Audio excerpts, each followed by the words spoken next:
Our Panther Spotlight takes us to the hardwood, and we visit now with women's head basketball coach Bri Sims, who is in her second season here at Ohio Dominican after coming off, I would say, a successful season. Maybe didn't end exactly how you would have liked it with the overtime loss to Cedarville to end the year, but a great first step for you coming here to ODU, taking over the program last year. My first question, you got in kind of late in the summer, had to hit the ground running, had to meet a whole bunch of players in a campus you didn't know anything about. You jump into a season.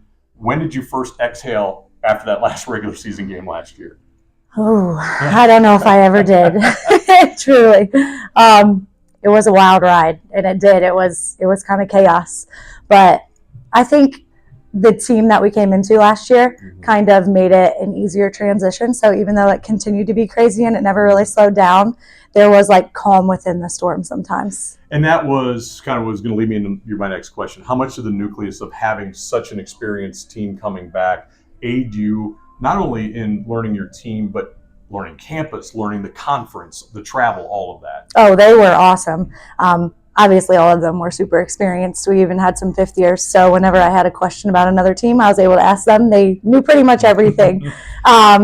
Yeah, I mean, they were absolutely great. Anything I needed, I knew I could ask them. And, yeah, they just wanted to help. It was all good. Yeah. Accomplishments for this team that you had last year. You nearly equaled the win total of the previous 2 years combined. You had an upset of our number 2 team in Ghana, and you were 3 seconds away from making the conference tournament.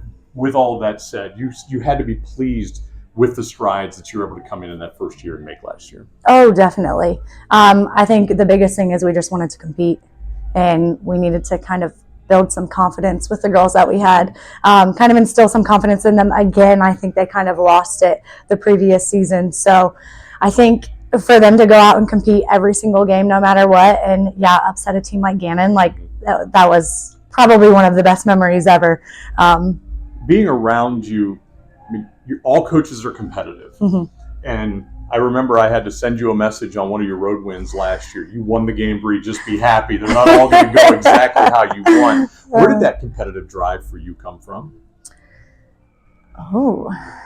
I mean, a successful basketball player in your own right in high school and in college. You got into coaching. Somewhere along the line, that competitiveness had to come, probably when you were a young age. Oh, yeah. Honestly, probably from my dad and my older brother. Watching my older brother play basketball, I mean, I was a little... How much older?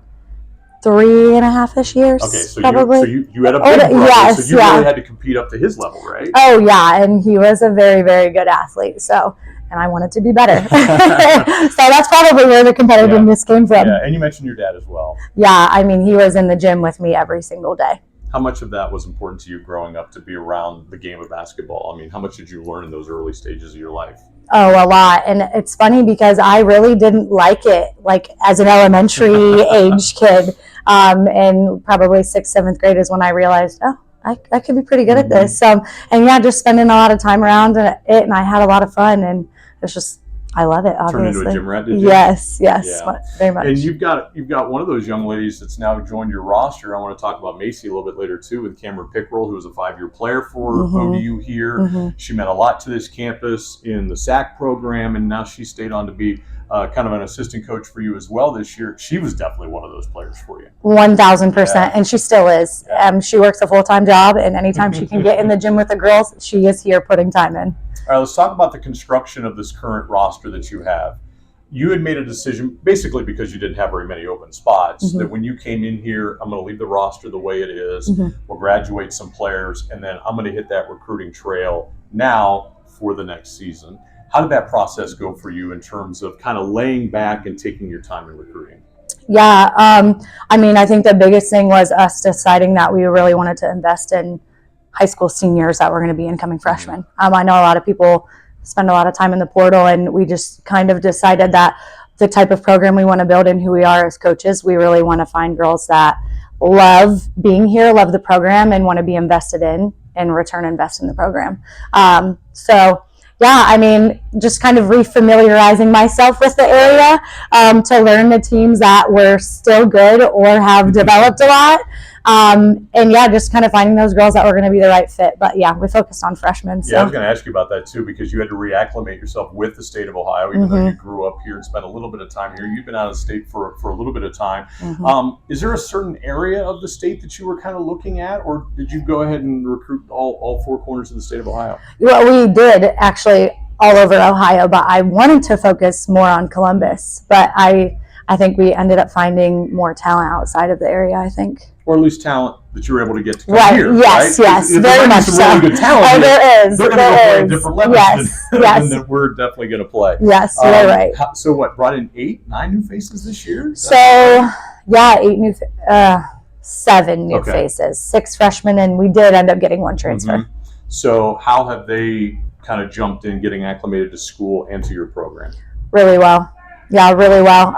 We started the year, I think it was maybe the second weekend on campus. We did a team retreat in Hocking Hills. It had nothing to do with basketball at all. And it was just an opportunity to kind of build some chemistry within the team and them get to know one another. And I think the coolest thing was we did a bonfire one night and a really cool activity. And afterwards, to see one of the upperclassmen sitting down with a freshman that we hadn't seen interact a lot yet, just kind of really develop a relationship. And it was really awesome. Is that something you ordinarily would do with a team, or because you knew you had such a young group this year that you really wanted to make that a point of emphasis? It's because we had such a young group that we're like, we need to make sure we are implementing them and acclimating them with the program and each other very well. So it was awesome, and we're going to do it every year. Did you see anything different when you got back to campus and hit the hardwood and some of those lead up practices? Did you see a difference in your team after that? Oh, definitely. And I think a lot of it was the relationships that they kind of continued to build when we were on that trip, and some freshmen that were leaning on some upperclassmen that we hadn't initially seen. And yeah, it was special. And you probably learned a lot about those players that you didn't know about, right? A lot. We got some girls to open up. We got Sarah Oakes to be extremely silly, and that was so different, which was awesome. She is one of the quietest players. Yes. As we found out last year, she can be a killer on the floor. And I want to talk about that group that's returning. Sarah Oakes, Jenna Shackelford, 2 returning starters from last year's team. Jasmine Wheeler, Macy Chapman, Megan Mayotte, Mackenzie Hurd, Meg Saffel were all role players for your team in a variety of different ways. So you do have a nucleus coming back. We do. What have you asked out of that particular group? Anything different, maybe, coming into this year? Because you had the school's all-time leading scorer graduate last year in Gabby Stair. Yeah. Now other players have to come up and do some different things. Exactly. What have you learned about this group now coming in? They're excited to step up and do those things, really. Jenna is a big name I think we could talk about, where she was a role player for us last year. Yeah, she did have a couple really big games, but she seemed to step up when others were struggling more, instead of just like taking the reins and taking off on her own. And that's what we need her to do this year. So we've talked to her a lot about that. What about some of the others? You're getting a Madeline Fearon back from an injury last year. We were talking before this that you're happy to see her progress. Who else has stepped up and maybe changed your vision of who they are now that they can open up and be more of themselves? Jasmine Wheeler. Jasmine, her role, obviously not a role that she wanted last year, didn't get a lot of minutes. And before she went home for the summer, we had a long-term goal for her, and we're like, listen, if you do what you need to do, you could come in and be a starter. And she is doing just that. I wouldn't say change my mind, because I always thought she could do it. So I'm just really excited to see her stepping in and doing it successfully. How is that? Because you'll have meetings with players at the end of the year, maybe like you said, before they go home for the summer. You have to treat each player differently, though, right? Because you know what you can say to some players and what you can't to others. How hard is that to find those right words to challenge players with?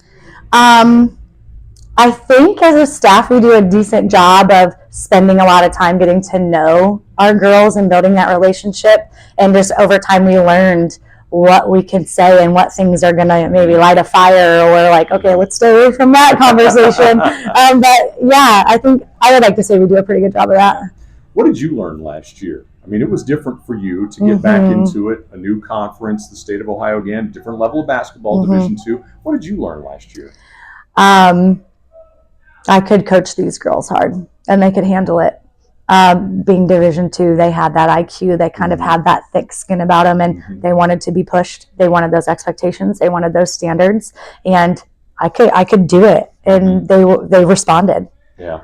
So, with that said, you added a fairly intense competitor to your coaching staff this year, Macy Blankenship. Some might remember her as Macy Spielman, who was a very good player for the University of Ashland after she had started at Bowling Green. So, started as a Division I player, but local to here, knows obviously the conference. She was sort of a volunteer assistant for you last year and was around when she could. What is Macy, now a full-time assistant for you, brought to your coaching staff and to the team? I don't think I could say enough positive things about her. She is the biggest blessing ever. She is a real champion, quite literally. So she knows what it takes. And I love the fact that she has such a good relationship with all of the girls. They lean on her for so many different things. Obviously basketball, personal life, their relationship with God. She has just connected with all of them in such a way that she's already impacted them so much. Were they familiar with her background and how well she had done at Ashland and been part of those teams, or did you have to kind of educate them, or maybe we just kind of let them off to the side? Well, so she is the most humble person in the world, and she will not mention it. And some of them had no idea. I like to throw it in there because I'm like, you need to respect her. You need to know who she is. But yeah, she doesn't really talk about it a whole lot, but you can tell by the way she carries herself and coaches them in practice and pushes them that she's for real. And maybe she has the secret sauce on how to beat Ashland. We hope so. We competed pretty well last year, and we talked to her a lot about it. Yeah, it's not an easy task, that's for sure. All right, lastly, what are you expecting out of this group? What's the biggest thing that you're looking for to make that next step forward, in spite of the fact you've got an interesting group of some younger players that you're going to rely on, but the older veterans that you're going to need to step up? Yeah, I mean, it's going to be a different year. We're going to look really different. I am really excited that our group is really eager to learn and get better. I think we're going to have some bumps in the road, and that's really okay. I'm excited to see how we respond to some of those bumps, I guess. And honestly, I think we have really good depth. I really do. I think we have a lot of people across the board who can do a lot of things, and once it clicks, hopefully when it does, we could be pretty scary. Yeah, well, it's going to be a fun season. Looking forward to it. And it all starts in just 2 weeks. Yes. We have a couple of non-conference games at home, and we're looking forward to those. Bri, thanks for the time. Best of luck this year. Thank you. Bri Sims, head basketball coach at Ohio Dominican in her second season. Go to OhioDominicanPanthers.com, the women's basketball page. Click on the schedule, and you can check out all of the upcoming games. This is Todd Bell. Thanks for being with us for another Panther Spotlight.